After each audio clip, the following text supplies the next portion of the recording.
My name's Urelis, And my name is Kelly, and we're going to be discussing the young undocumented Latinos and Latinas in the education system. immigration reform has become a controversial issue in the United States, specifically in New York, for the young undocumented Latinos and Latinas in regards to education. State Senate presents a bill that will grant tuition aid for illegal immigrants. There are opposing arguments and disagreements as to passing this bill. The opposition of the Republicans and some Democrats has become an issue. Relating to our Latinos and Latinas and justice class, we study the difference in education between races. Latinos and Latinas and blacks are below on the list, with whites being the highest. This ties into immigration reform because a majority are undocumented without the opportunity of a college education. Not only a college education, but they are being restricted from certain activities. This leaves room for undocumented immigrants to continue being classified as low status, maybe even leaving citizens without a job because bosses prefer to keep undocumented workers who do not demand rights as opposed to a citizen who would. A bill that would allow undocumented students who met certain conditions to receive financial aid through state programs like the Tuition Assistance Program. This bill would also have created a private scholarship fund for the children of immigrants and allowed undocumented students and their families to open college savings accounts. In order to pass a bill like this, the necessary Senate support is needed. We have seen bills like this being passed, as some of you must have heard of the DREAM Act. The DREAM Act would provide a path to citizenship for young immigrants who enter the country illegally. It does not, however, offer an opportunity to gain legal status. Acts such as these are hard to maintain or pursue if the support is not present.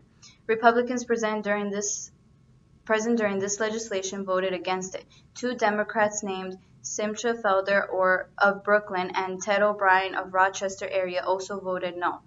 Arguments against this legislation come from many perspectives. Senator Mark J. Grisanti, a Republican from Buffalo, said, "So many legal families are struggling with the high cost of college right now." He implied that first they must focus on those who are citizens and then possibly worry about those who are undocumented. Many might agree with Mark J. Grisanti and say they would not want to invest in the education for undocumented families who might not contribute as much as a citizen.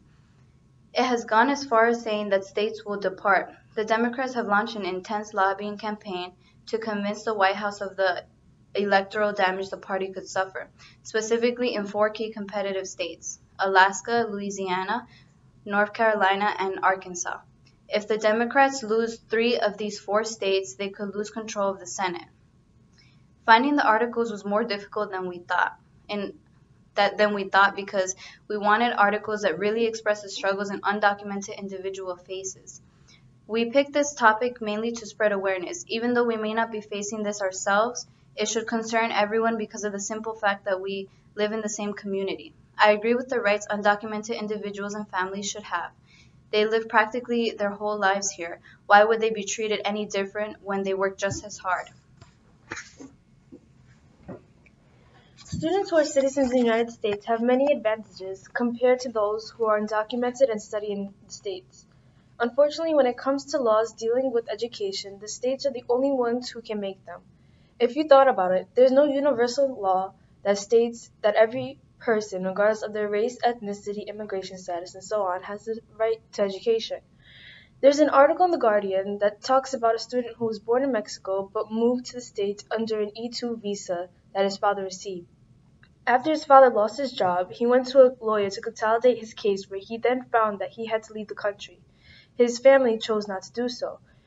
It would be hard for them since their children were already developing a life here. He learned the language and went to elementary school, junior high school, and high school. Being an undocumented student did not affect him until he entered high school. He lacked certain requirements because of his status. This would include marching band competitions, track meets, and summer camps. Lacking a health insurance does not allow you to get the mandatory physical necessary in order to participate in some school activities. Not only did he lack health insurance, he was not able to obtain a driver's license that most students around his age would get excited about. Losing hope was not a concern because he was an academically bright student. He took harder courses that would benefit him when it came to applying for colleges.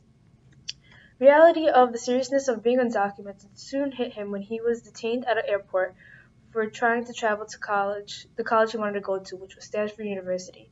With his release, He was sent to see an immigration judge who would grant him access to travel within the states. After graduating from high school, he was granted a deferred action status, which was only obtained if you met certain requirements and had to be renewed every 2 years. Although he is now allowed to travel within the states, work, and go to school just like citizens, some opportunities still are not accessible to him because of his status. It was a shock to find this article from a newspaper, The Guardian, which originates in the UK. When you live in one place, you do not really wonder about how your news is viewed as in another country.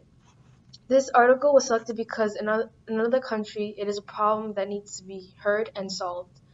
Being a first-year student in college, this article made me realize the advantages that I have being a citizen of the United States.